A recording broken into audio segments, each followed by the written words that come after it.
दोस्तों, आज मैं आपको इस्लामिक तारीख का एक ऐसा वाकया सुनाने जा रहा हूं जो सिर्फ तलवार की कव्वत नहीं बल्कि रहमत, इंसानियत और अदल की मिसाल है। यह कहानी है एक ऐसे सुल्तान की जिसका नाम सुनकर दुश्मन भी इज्जत से सर झुका देता था, सुल्तान सलाहुद्दीन अय्यूबी। लेकिन आज हम उनकी पूरी जिंदगी नहीं बल्कि सिर्फ एक ऐसा वाकया सुनाएंगे जो आपके दिल को छू जाएगा और शायद आपकी सोच भी बदल दे। दोस्तों, अगर आपको इस्लामिक तारीख, सच्चा अदल और हकीकी रहमत पर मबनी कहानियां पसंद हैं, तो वीडियो को लाइक जरूर करें, चैनल को सब्सक्राइब करें और कमेंट में अपनी राय जरूर लिखें। चलिए अब शुरू करते हैं सुल्तान सलाहुद्दीन अय्यूबी का वो वाकया जो तारीख में रहमत की मिसाल बन गया।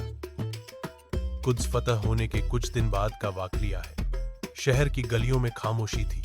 जहां कभी तलवारों की चिंगारियां होती थीं, वहां अब अमन का साया था। मस्जिद ए अक्सा के दरवाजों पर फिर से अज़ान की आवाज गूंज रही थी और लोग सुकून का सांस ले रहे थे। इस शहर में एक ईसाई औरत थी। उसका चेहरा गम से मुरझाया हुआ था। आंखों से आंसू रुकने का नाम नहीं ले रहे थे। कुद्स फतह होने के हंगामे में उसका छोटा सा बच्चा उससे बिछड़ गया था। वो लोग कहते थे, मुस्लिम सुल्तान के पास जाओ, मगर औरत डरती थी। उसने सुना था कि ये वही लोग हैं जो जंग जीत कर बदला लेते हैं। फिर भी मां का दिल मजबूर होता है। आखिर उसने हिम्मत की और सुल्तान सलाहुद्दीन अय्यूबी के दरबार की तरफ चल पड़ी। दरबार में कोई सोना चांदी का तख्त नहीं था। सुल्तान जमीन पर बिछी हुई चादर पर बैठा था, लिबास सादा, चेहरा पुर वकार। जब औरत अंदर आई तो फूट फूट कर रो पड़ी। उसने टूटी हुई आवाज में कहा, ऐ सुल्तान, मैं तुम्हारी कौम से नहीं हूं। मेरा बच्चा गुम हो गया है।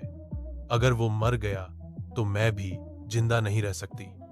दरबार में खामोशी छा गई। सलाहुद्दीन ने सर झुकाया, फिर नरमी से बोला, तुम्हारा दर्द मेरी जिम्मेदारी है।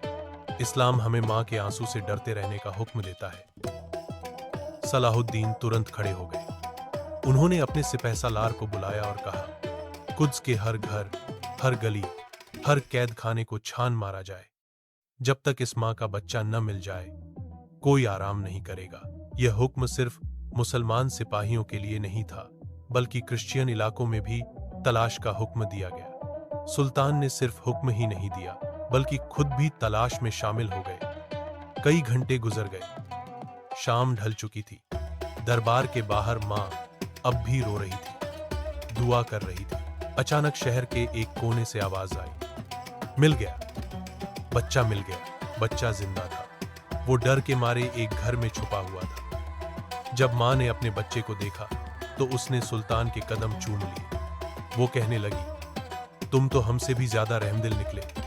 सुल्तान ने मां को उठाया और कहा, यह मेरी रहमत नहीं, यह इस्लाम की तालीम है। फिर सुल्तान ने सिर्फ यहीं पर बस नहीं किया। उसने मां और बच्चे को महफूज जगह दिलवाई। उनके गुजारा के लिए वजीफा मुकर्रर किया, हुक्म दिया कि कोई उन्हें नुकसान न पहुंचाए। इस वाकये का असर, यह वाकया शहर में आग की तरह फैल गया। कई क्रिश्चियन ने कहा, अगर यह इस्लाम है तो यह मल्लूमों का दीन है। इसी तरह दिल जीते गए तलवारों से यादा इल्लाह का असर हुआ।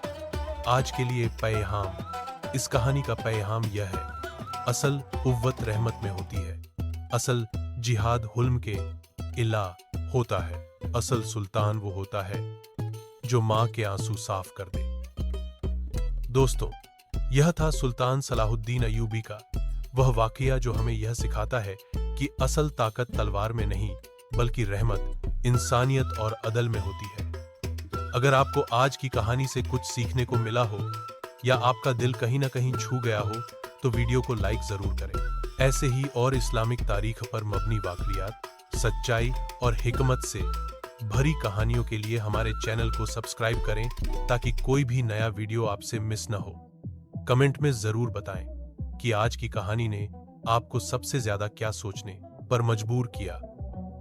और अगर आप चाहते हैं, अगर हम किसी और इस्लामिक सुल्तान या तारीखी शख्सियत का कोई ऐसा ही वाकया लेकर आएं, तो उसका नाम भी कमेंट में लिख दें। फिर मिलेंगे एक नई कहानी के साथ। अल्लाह हम सबको अदल और रहमत का रास्ता दिखाए। आमीन।